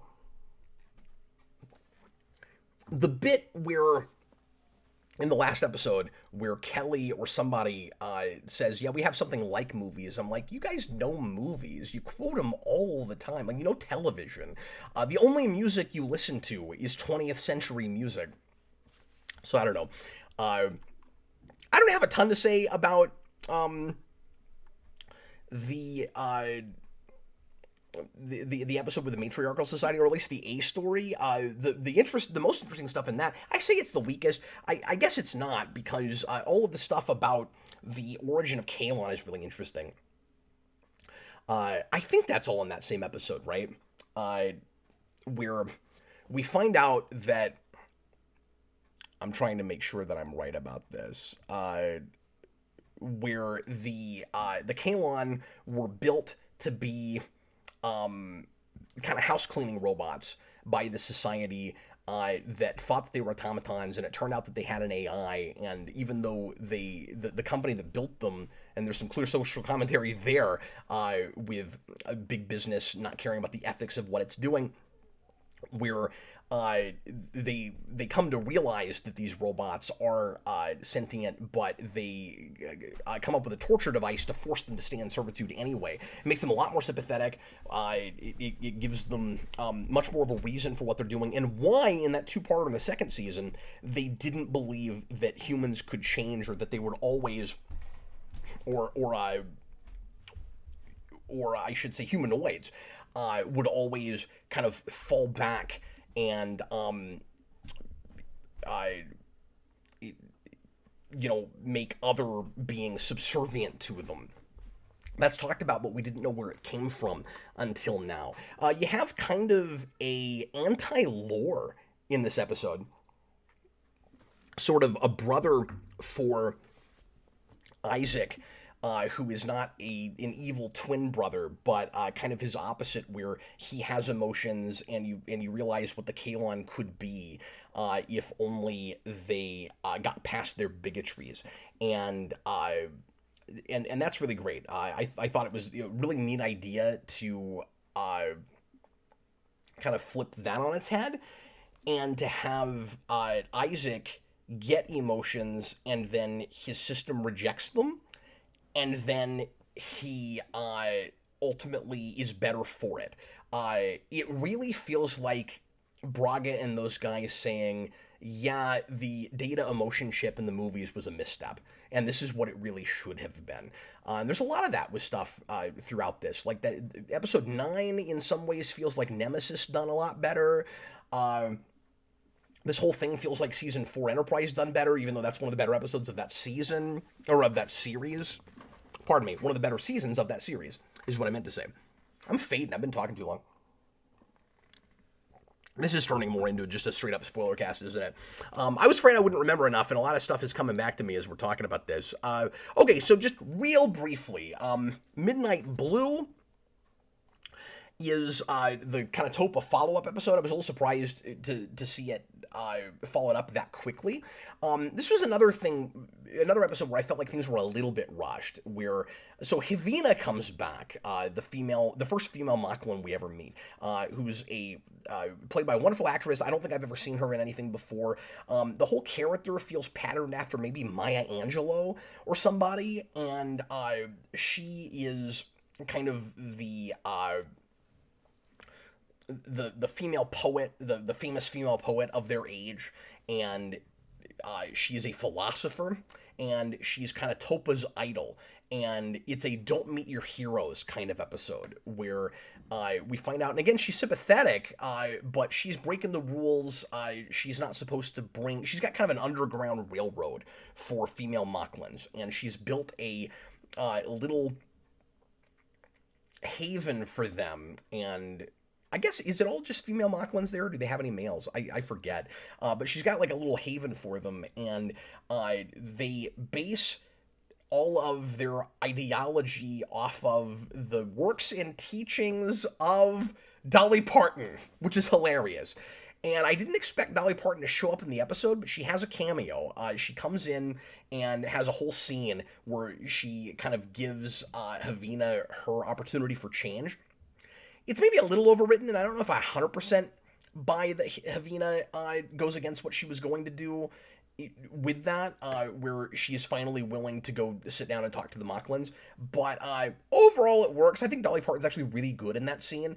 And I wanted to use that to talk more about comedy in general, where we'll do a lot of things this season that are just patently absurd, but aren't laugh out loud funny, or if they are, they'll be the only thing that's like that in the episode, and they still serve to move the story along. So the previous episode, we did that with Bortus, where he's giving a concert. I think there's maybe too much music this season. That's just me. But he gives a concert where everybody and his dog on the ship go to see it just to see what he's going to do. I can't tell if it's because he's supposed to be a good singer or because they assume that he's not a good singer. Everybody seems to really like the concert. And then when he sings at the bachelor party in the 10th episode, it's the exact opposite, where everybody's worried about it, doesn't want to be there, hates what he finally does. And I'm like, did you guys forget the episode you just made about this, like 2 episodes ago? That whole thing is very strange. But it's still kind of fun because it's like the one really goofy scene in the episode. And again, even though the comedy is in the same vein as the rest of the show, and as when it was a parody show, it's just like TNG in that when we do comedy, we'll do absurd stuff. Like Data's got a beard, Data is doing a poem about his cat, Worf playing cowboy on the holodeck, although we kind of made a whole episode out of that. But like, we do a lot of silly stuff like that in Star Trek, and we're not getting that far away from that kind of comedy here. And if the show didn't start as a parody, first of all, McFarlane would have gotten sued into submission right away by Paramount if it wasn't a parody in the first place, so it had to be, I think. But if somehow they'd gotten away with it and it wasn't, and it just had these kind of comedic moments, we'd probably look at it as less formal than your standard Star Trek, but then you look at the way the culture is going, and maybe it should be. That's one of the ways in which we're kind of jumping from where we are now, extrapolating from the present day in the way that we're guessing about the future, speculating about the future. Some people complain that New Trek is everybody just acts too informally, and they don't act like they're part of a like a navy or an army or something. And of course, Starfleet arguably sometimes seems like it's military and sometimes it isn't, but like you're working for essentially a branch of the government. You wouldn't break protocol, you'd act more formal, you'd be more polite, etc., etc. And people complain about that a lot with New Trek, even in Strange New Worlds. And I could see extrapolating from the beginning with a Star Trek-like thing where everybody is a little bit more casual because the society is more casual. And so I think Orville gets away with it better, partly just because it doesn't have that Star Trek baggage, which is turning into kind of the theme of this video, I guess. But what was so I started to say this a minute ago. What's weird about, and where I say it's rushed with the thing with Havina and Topa, is Havina takes Topa aside and says, I need you to do something kind of illegal, kind of uncouth, in order to help your Moclan sisters. And she says, I'll do anything, because she is impressionable, and she's talking to this woman that she would love to be her mentor, who is kind of her idol. And she believes in the cause, of course, because she was not allowed to be female, and she wanted to be, and is now, and is kind of the linchpin of a possible war, because of what happened with her. But then the Moclans, the kind of bad guy Moclans in the episode, the sort of shadow government Moclans, show up and grab her immediately after that conversation. And I don't know how they knew what it was about. Did I miss something? I only saw the episode once, but like, they assume that Topa has, like, secret information from Havina. I don't know why they think that, after this one private conversation they have in the woods with, like, the cool... This was neat, by the way, the cool, colorful insects that are all flying around. I don't know why they assume that she knows anything. But yeah, overall, I think that episode is actually really quite good, and I liked all the Moclan politics stuff, and the gender stuff a lot more than I thought I would. I was afraid the season would be too bogged down with that stuff, and then I really liked it, and I found it very thought-provoking. I wish we went to Zalea again and dealt more with that culture. This season, it feels like there's 3 main species, and nothing else really matters all that much, and you see so many aliens on the ship, and I do appreciate that, unlike Star Trek, or at least earlier Star Trek, it's not like a bunch of humans and 2 aliens when you have a federation of planets, or a union of planets, but I don't know who most of them are, and it feels like Star Trek movies, kind of, where it's like there's all these random aliens, I don't know who any of them are, and we don't delve into any other cultures, really. So at the same time as I'm saying I appreciate that the show is easy to penetrate, and even by the end of the 3rd season, there's not too much mythology to wrap your head around. I also wish we knew more about some of these species, I guess, so that it would feel a little bit more like a living, breathing world, and not just generic Star Trek. It's less that way than it was before. Zalea is starting to feel a little bit like Trill, where it's interesting, there's some cool stuff there, we don't deal with it all that much. Domino is the penultimate episode and feels like the season finale, which is why it's so cool that we get one more episode and it goes back to brass tacks, and it's a flat-out comedy episode, and it hits... And I'm not saying it's good because it checks all my boxes, but it's good, and it checks all my boxes in bringing back the stuff from my favorite episode, Majority Rule, and making that character really compelling again, and making me want to see more of her, and then also just giving Laura a cameo, which I was really hoping would happen, and it did, and so that's really nice. But anyway, so Domino is your big, exciting action episode. We go to the 9s with the ship battles, and it's as impressive or more so than the big 2-parter in season 2. It didn't hit me as hard because I expected that from the show at this point. I knew they would try to ramp that up, and it doesn't disappoint. I haven't talked about Charlie at all. I forgot about that. So I think Charlie at first seems a little bit insufferable, and I think she's supposed to. Her whole thing is, I don't like Isaac. Every scene she's in, she's got to glare at Isaac, or she's got to talk about the girl that she was in love with that got killed by the sorry, I've been talking about so many things. The Kalon, and she every time Kalon comes up, I want to say Kazon. It's not the Kazon, it's the Kalon. I hate the Kazon. Kazon suck. Anyway, and the Oompa Loompas of the galaxy, the Kazon. That's Voyager. And she it seems like that's her prevailing character trait for a while. That's all she's got. And she's supposed to be made a little bit more sympathetic in that first episode, I guess, because she's because she saves Isaac or brings him back to life, but she says, I mean, I had to, there wasn't really any other choice, and but I guess she's supposed to be more sympathetic because she does it for a kid, not because it's the only way that they can beat the Kalon. Like, that's how it's kind of wrapped a little bit, but nobody realizes that she had a conversation with Finn's son before that, and that's a lot more, I guess, of why she brings him back. But it's, again, really nicely bookended. She comes to appreciate the Kalon's plight and why they don't trust humans, and the potential that Isaac has to be more of a real human being. And so when she finally makes her big epic sacrifice at the end, it's maybe the obvious place to go once you've got her to that place. But I really like that as an arc.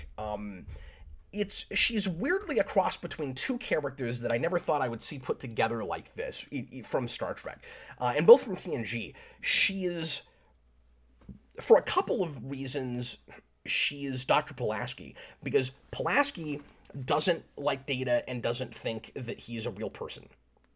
And so she's got some of that. For her, it's like a personal vendetta thing, but it does feel like it kind of comes from that place. She's also being added into a season. She's not been in the show before, and she's not going to come back. She's killed off. Pulaski just unceremoniously never returns. But she's kind of that. And then she's also Laren, if Laren had a more of a reason for existing beyond she's got a chip on her shoulder and she's a Bajoran. She's going to wear her earring even if it's not regulation. I like Laren. We never do anything with her. Eventually we just kind of forget about her and drop her out, and then she shows up one more time to be a terrorist so that she can be properly written out of the show. That's it. This is those characters combined and handled a lot better. So yeah, ultimately I really like what's done with Charlie, but you really got to hold on with it because I got kind of sick of her I hate the Kalon thing.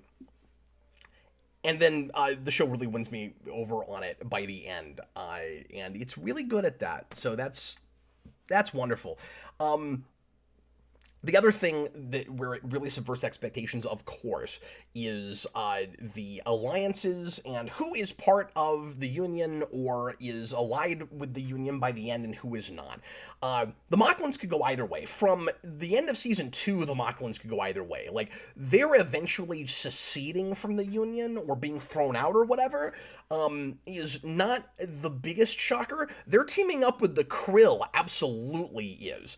And I love how uneasy that alliance is. And that's the big thing that if we get a Season 4 eventually, I'm sure we'll deal with a lot. And that's got to fall apart, right? Like, at first I'm thinking, you're going to get a big war with the Union and those two as allies. And then I'm thinking, how long can they possibly keep up a partnership that starts from, you can't be in charge, says the leader of the Moclans, you're a girl. And he says, like, obviously, that doesn't make sense, and you can't be in charge. And she's like, I'm going to make the strategic decisions, or I'm not signing this treaty with you.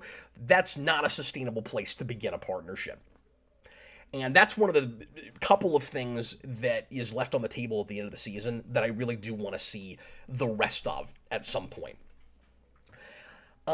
Things that shouldn't work. The Kalon have a provisional seat at the council at the end of the season. A season that begins with Isaac has to kill himself because everyone hates the Kalon.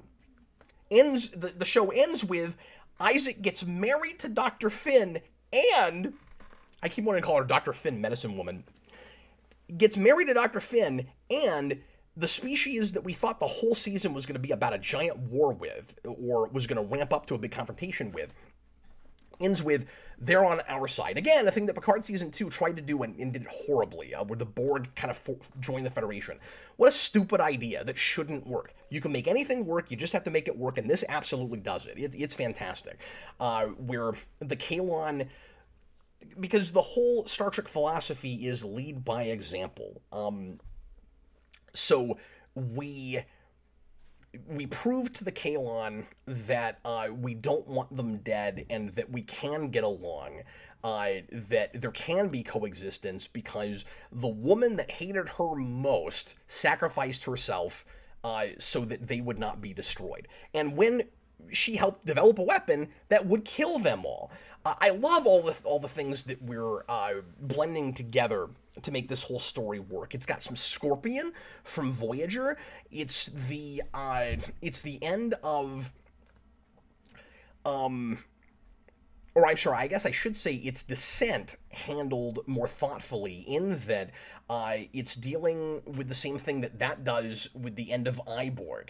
If you know your TNG, remember when Admiral Nechayev, I think it's in Descent, says, if you ever have a chance again to destroy the Borg, wholesale, you are ordered to do that. She says this unilaterally. She doesn't have to go to the Federation Council to get permission to say that.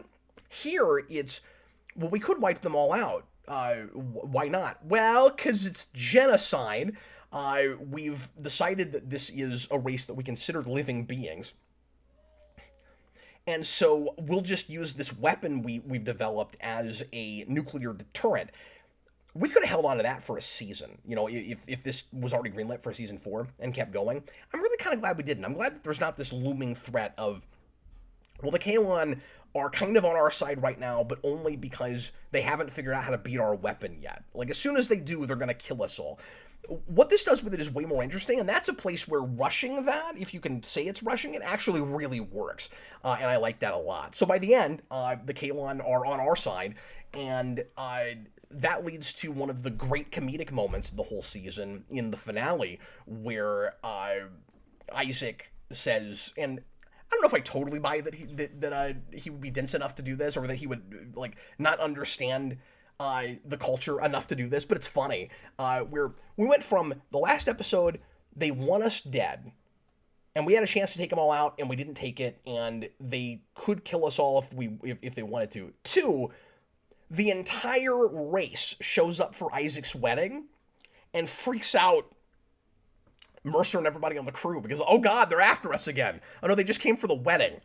That whole thing is really funny. I like that a lot. Okay, I'm going to read some more comments, and then I'm going to go ahead and bid you guys farewell. I've already been at this almost 2 hours. Chewbacca's Lover, $5 Super Chat.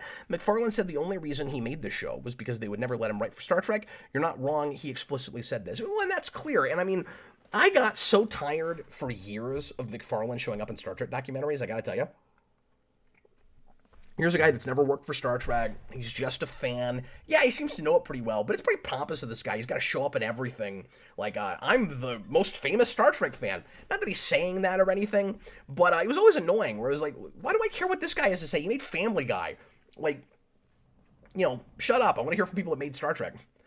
And then he makes the show, and suddenly I have a completely different opinion of him than I ever did before, and nobody understands Star Trek as well as McFarlane, or better than McFarlane, I should say.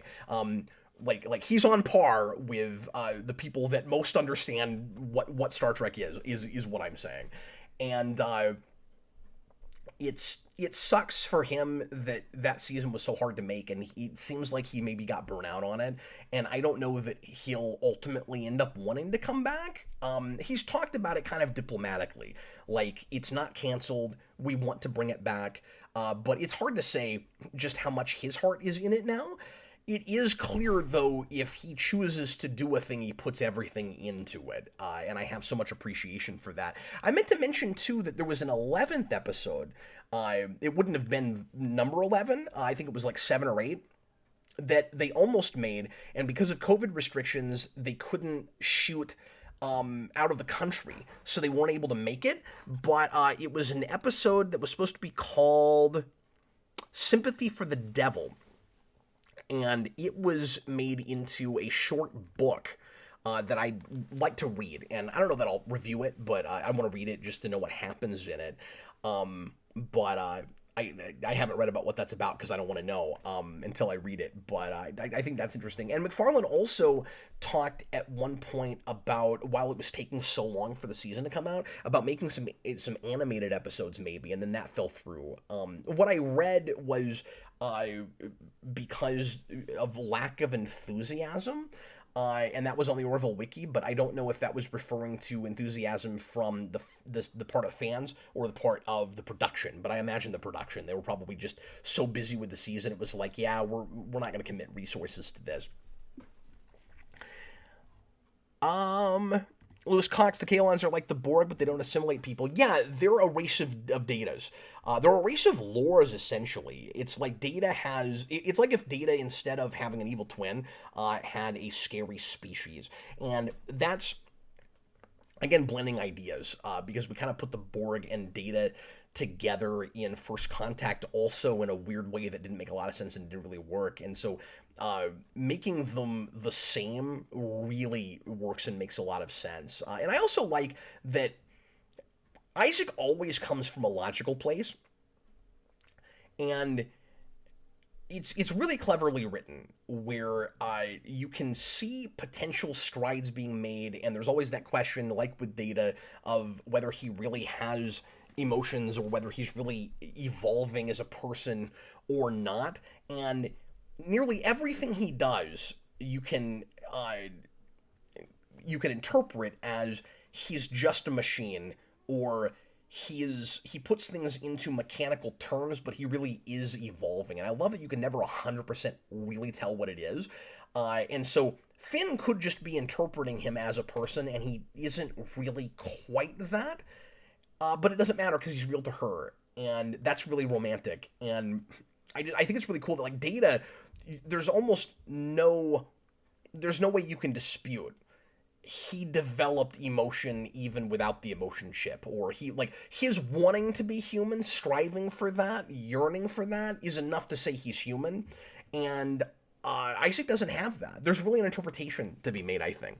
Chewbacca's Lover, $5 super chat. His exact words were, "They will never let the guy who made Family Guy write for Star Trek." You can probably find that quote. Yeah, I've heard him say that before. But again, it's clear just looking at the show that if he could have just made Star Trek, that's what he would be doing instead of this. But it's refreshing to get something like this that really is basically Star Trek, but just without all of that background and baggage. And I mean, I love the continuity and lore of Star Trek, of course, don't get me wrong, but it bogs down writers who really don't want to have to deal with it. And there are certainly ways around it, and there's a lot of rich stuff that you can, piggyback off of that has never been taken enough advantage of. But more so, this is just a wonderful show for people who like Star Trek okay, but aren't huge fans and haven't watched all of it, that don't have to be intimidated by all of that material. Okay, I think that's going to do it for me. There's obviously lots of other stuff that I could talk about. I hadn't planned on being on for more than an hour, but I guess I had a lot to say. I'm coming up on 2 hours. I hope this is not the last time I end up talking about the show. I do hope it comes back, but if it doesn't, it's such a good finale. Like I said, there's a part of me that wants a spin-off before I want more of exactly this show. And let me also say, it's got a staff of really great writers that I would absolutely, and producers that I would absolutely trust to keep going without McFarlane. He's intimately involved in the writing of most of this, and he's still got his name on a lot of scripts, and he talks about it like he's very involved in the writing of all of them, even if his name is not the name of the writer for that episode. So I don't know what it would look like without him, but I wouldn't mind them continuing on without him if he didn't want to do more of it. I think it would be worth the risk as long as Goodman and Baramis and Brandon Braga came back, which I can't believe I'm saying, but I think Braga is probably essential to this show. it just seems like he's grown up a lot and figured out a lot of things that didn't work about what the stuff they used to be making. And I think there's been kind of for me, there's a real redemption with him. And I loved a lot of his stuff before anyway, but you know, I blame him and Berman for a lot of what went wrong with Enterprise. And I'm really impressed with him with this. If this is the end of the show, it will be kind of ironic because season 3 to 4 Star Trek shows before New Trek tended to introduce some big new element or make some big course correction change to try to get the show popular again, or if it never was. And this show apparently had fine ratings, mostly all the way up, and that wasn't really a problem. Like, it was revealed later after Hulu picked the show up that Fox was never considering canceling it over ratings, that it always had really good ratings. And so it kind of weird to have a sort of Star Trek show that, and of course, a lot of people watching this that aren't Star Trek people, but to have a Star Trek show that we're not trying to save at the end of the third season, that it doesn't have a big cliffhanger into a 3 and a 4, that has a really good kind of last episode, and that isn't introducing some big new element. There's not Worf, there's not Seven of Nine, like any of that. And so if this was the end of it, it would be like TOS, where it is 3 seasons, but it ends on its own terms, and it's a show that feels more like a 24th century show, but has, you know, a smaller run and a much more, in a much better finale.